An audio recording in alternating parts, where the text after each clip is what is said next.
শিলিগুড়ি কলেজে ধর্নায় বসলেন বেশ কয়েকজন অধ্যাপক ও অধ্যাপিকা। শিলিগুড়ি কলেজে সম্প্রতি প্রথম সেমিস্টারে অনেক পড়ুয়া ফেল করেছে। ধর্নায় বসা অধ্যাপক ও অধ্যাপিকাদের অভিযোগ, ফেল করা পড়ুয়াদের নিয়ে শিলিগুড়ি কলেজের পরিচালনা সমিতির সভাপতি একটি সংবাদ মাধ্যমে অধ্যাপক ও অধ্যাপিকাদের নিয়ে অপমানজনক মন্তব্য করেছেন। সেই মন্তব্যের বিরোধিতা করে কলেজে প্রশাসনিক ভবনের সামনে ধর্নায় বসেন অধ্যাপক ও অধ্যাপিকারা। তাদের অভিযোগ, পরিচালনা সমিতির সভাপতি তাদের ফাঁকিবাজ বলেছেন। নতুন শিক্ষা পদ্ধতি ও অনেকদিন ধরে চলা ভর্তি প্রক্রিয়ার জন্য পড়ুয়াদের পড়াশোনায় সমস্যা হচ্ছে, অথচ অধ্যাপক ও অধ্যাপিকারা নিয়মিত ক্লাস নিলেও তাদের অপমান করা হচ্ছে। উত্তরবঙ্গ বিশ্ববিদ্যালয়ের অন্যান্য কলেজগুলোর থেকে অনেক বেশি এগিয়ে থাকে। সেই সাফল্য যখন আসে তখন কিন্তু শিক্ষকদের জন্য আলাদা কোনো ভালো বাক্য বা ভালো প্রস্তাব আমরা শুনতে পাই না।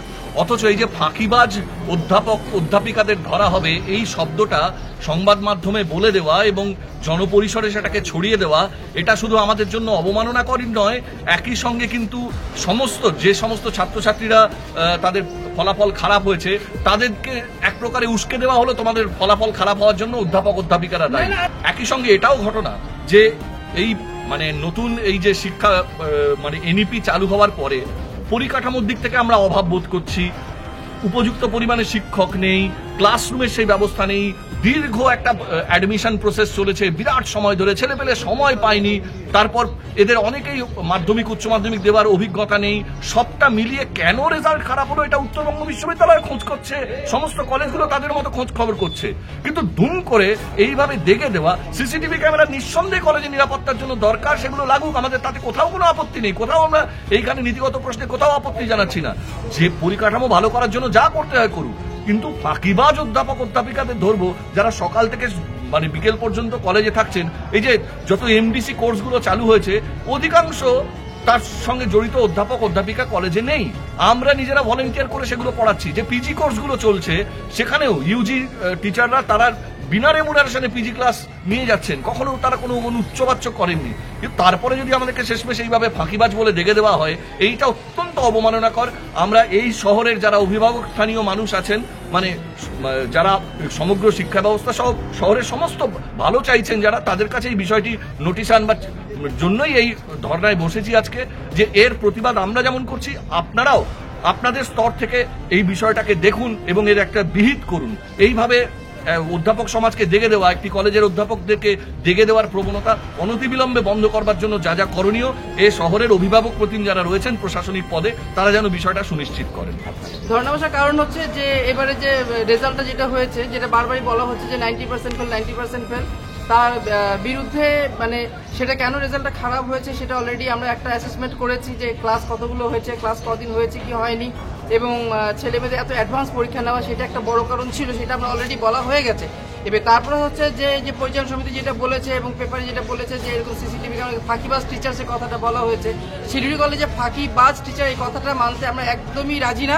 কারণ ব্যাপার হচ্ছে শিলিগুড়ি কলেজে সবচেয়ে বেশি ক্লাস হয়, এবং যদি কোনোদিন কোনো ক্লাস না হয়ে থাকে সেটা যদি খোঁজ দিয়ে দেখা যাবে যে আইদার সেই টিচার ছুটিতে আছে, অথবা কোনো কলেজের অ্যাসাইনমেন্টেই বাইরে গেছে, হয় এনএসএসে ক্যাম্প করছে, না হয়তো স্পোর্টসের জন্য গেছে, কিন্তু ঠিকমতো স্টুডেন্টরা খবর রাখে না, নোটিশ দেখবে না, এবং তারপরে এইসব আজে বাজে কথা বলতে থাকে যে ক্লাস হয় না, কিন্তু প্রপার কোনো নোটিফিকেশন দেখেও না এবং প্রপার কোনো ইনফরমেশন রাখেও না। এবং সেই কথা থেকে আজকে যে রেজাল্ট খারাপ হয়েছে, এটা নিয়ে যে প্রেসিডেন্ট যে কথাটা বলেছে যে এরকম ফাঁকিবাজ টিচারদের জন্য সিসিটিভি ক্যামেরা পুরো কলেজে লাগিয়ে দিই, প্রত্যেকটা ঘরে 2-3টে করে লাগিয়ে দিই, আমাদের কোনো আপত্তি নেই। কিন্তু এই ফাঁকিবাজ কথাটা বলেছে, এটা তাদের তীব্র আপত্তি আছে। কারণ আজকের দিনও এই যে আমরা ধর্নায় বসেছি, এরপরেও কিন্তু টিচাররা কিন্তু নিজেদের মতো ক্লাস নেবে এবং এখানে এসে বসবে। এই কথাটাকে উইথড্র করতে হবে এবং একদম ইন পাবলিক এটাকে উইথড্র করতে হবে যে প্রেসিডেন্ট এই কথাটা বলেছে কেন। কারণ এটা কারণ ব্যক্তিগত সম্পত্তি নয় কলেজটা। আমি আরো আপনাদেরকে বলি যে আজকে কিন্তু স্পোর্টসের টিম যাওয়ার কথা দার্জিলিংয়ে, এবং আপনারা জেনে অবাক হবেন যে 50,000 চেক প্রেসিডেন্ট সাইন করেছে শনিবার দিন সন্ধ্যে 15টার সময়, রাত্রে 15টার সময়, যে চেকটা নাকি আজকে ক্লিয়ার হবে কি করে, যার জন্য টিচার বসে আছে স্টাফ রুমে। এখন কটা বাজে? 1:05 বাজে, এখন কিন্তু টিচার বেরোতে পারেনি।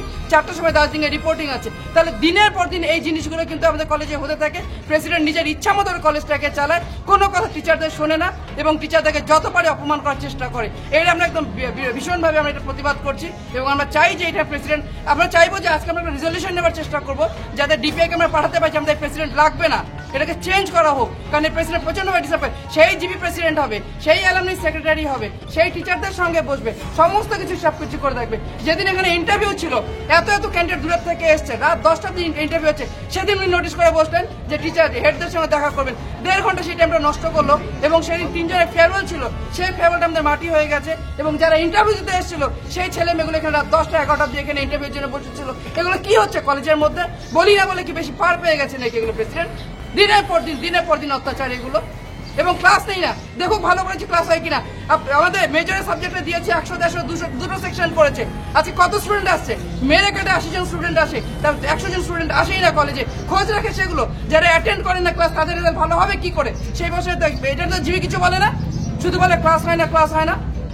5টা গোল্ড মেডেল যখন বের করলাম ডিপার্টমেন্ট থেকে, তখন তো প্রেস করে বলেনি প্রেসিডেন্ট কিংবা গভর্নিং বডি যে এরকম পলিটিক্যাল সায়েন্স ডিপার্টমেন্ট থেকে 5 এরকম গোল্ড মেডেল বেরিয়েছে। টানা 19, 20, 21 বাই 4 বছর 4টা গোল্ড মেডেল বেরিয়েছে। এবং একবার রেজাল্ট খারাপ হলো, কেন খারাপ হলো সেটা না দেখে বলছে টিচাররা ফাঁকিবাজ, টিচাররা ক্লাস দেয় না। কদিন ছেলেমেয়েরা ক্লাস পেয়েছে? এই স্টুডেন্টরা বসে আছে, এদেরকে জিজ্ঞেস করো। মানে কতগুলো জিনিসকে মাথায় রাখতে হবে যে আমরা যখন রেজাল্টটাকে অ্যানালাইসিস করব, আমাদের এই মুহূর্তে যেটা হচ্ছে first semester, third semester, fifth semester, 3টে সেমিস্টার রেজাল্ট বেরিয়েছে। এবার থার্ড সেমিস্টার এবং ফিফথ সেমিস্টারের যে রেজাল্ট, তাতে কিন্তু পাশের যে হার সেটা কিন্তু যথেষ্টই ভালো। আপনারা আমাদেরকে চাইলে আমরা ডেটাটাও দেবো। সেই থার্ড সেমিস্টার বা ফিফথ সেমিস্টার যারা সিবিসিএস এ পরীক্ষা দিয়েছে, তাদের কিন্তু সেই পার্সেন্টেজ সেটা কিন্তু অ্যারাউন্ড 90%-এর কাছাকাছি। ওয়্যারএজ ফার্স্ট সেমিস্টার যেটা কিনা এনইপির মাধ্যমে শুরু হয়েছে গত বছর থেকে, সেই কিন্তু সেখানে পাশের হারটা কমে গেছে। এবার সেটা যে শুধুমাত্র শিলিগুড়ি কলেজে হয়েছে, সেটা কিন্তু শুধুমাত্র শিলিগুড়ি কলেজে হয়নি, এটা সামগ্রিক ইউনিভার্সিটির ফলাফল। এবং সেই ইউনিভার্সিটি এই ফলাফলের ভিত্তিতে ইউনিভার্সিটি অলরেডি একটা মিটিং করেছে, আজকেও একটা মিটিং চলছে এই মুহূর্তে সমস্ত প্রিন্সিপালদের নিয়ে, এবং আজকে 3টের সময় আবার বোর্ড অফ স্টাডিজের চেয়ারম্যানদের সঙ্গে নিয়ে মিটিং হওয়ার কথা। তো সুতরাং ইউনিভার্সিটিও এটাকে শর্ট আউট করার চেষ্টা করছে যে এই এনইপিতে কেন ফলাফলটা এরকম হলো। প্রথম কথা হচ্ছে এখানে অনেকগুলো ফ্যাক্টর কাজ করেছে। প্রথম কথা যে স্টুডেন্টের সংখ্যাটা ড্রাস্টিক্যালি অ্যাব্রাপ্টলি বাড়িয়ে দেওয়া। 2, যে সময় অ্যাডমিশনটা শেষ হয়েছে তারপরে যে পরীক্ষা এই ফার্স্ট সেমিস্টারের নেওয়া, তার জন্য যে পরিমাণ সময় দরকার, সেটা যেমন ক্যালকাটা ইউনিভার্সিটি বা আদার ইউনিভার্সিটি তারা কিন্তু ফার্স্ট সেমিস্টার এনইপি ওরাও অ্যাডপ্ট করেছে, কিন্তু ওদের পরীক্ষাটা কিন্তু ফেব্রুয়ারি মার্চে এই সময়টায় হচ্ছে। কিন্তু আমাদের নর্থ বেঙ্গল ইউনিভার্সিটি কিন্তু সেই পরীক্ষাটা মানে ডিসেম্বরের 13 তারিখ থেকে শুরু হয়েছে। ফলে কি হচ্ছে, স্টুডেন্টদের যে সুযোগ, যে একটা টাইম, কারণ তাদের ক্ষেত্রেও এই মানে পলিসিটা নতুন, আমাদের ক্ষেত্রেও যেমন কিছু সাবজেক্ট তাদের সিলেবাসটা এমনভাবে ফ্রেমিং করা হয়েছে যেটা কিন্তু অ্যাট অল যেটা হচ্ছে মানে সেটার কোনো মেটেরিয়াল বা সেই বই পাওয়াও কিন্তু খুব ডিফিকাল্ট। ফলে টিচারদেরকেও সেই জায়গাটাতে খাটতে হয়েছে। ফলে এই যে মানে হঠাৎ করে বলে দেওয়া যে সাডেনলি যে টিচাররা ক্লাস নেয়নি এবং তার পরিপ্রেক্ষিতে এই ধরনের রেজাল্ট হয়েছে, সেটা কিন্তু একদমই মানে ঠিক নয়। কারণ এটার পিছনে কি কারণ রয়েছে না কারণ রয়েছে, কারণ একটা জায়গার একটা ক্লাসরুমে সেখানে হয়তো 50 বা 60টা স্টুডেন্ট হয়তো বসতে পারে, সেখানে একজন টিচার সেখানে ক্লাস নিতে পারে।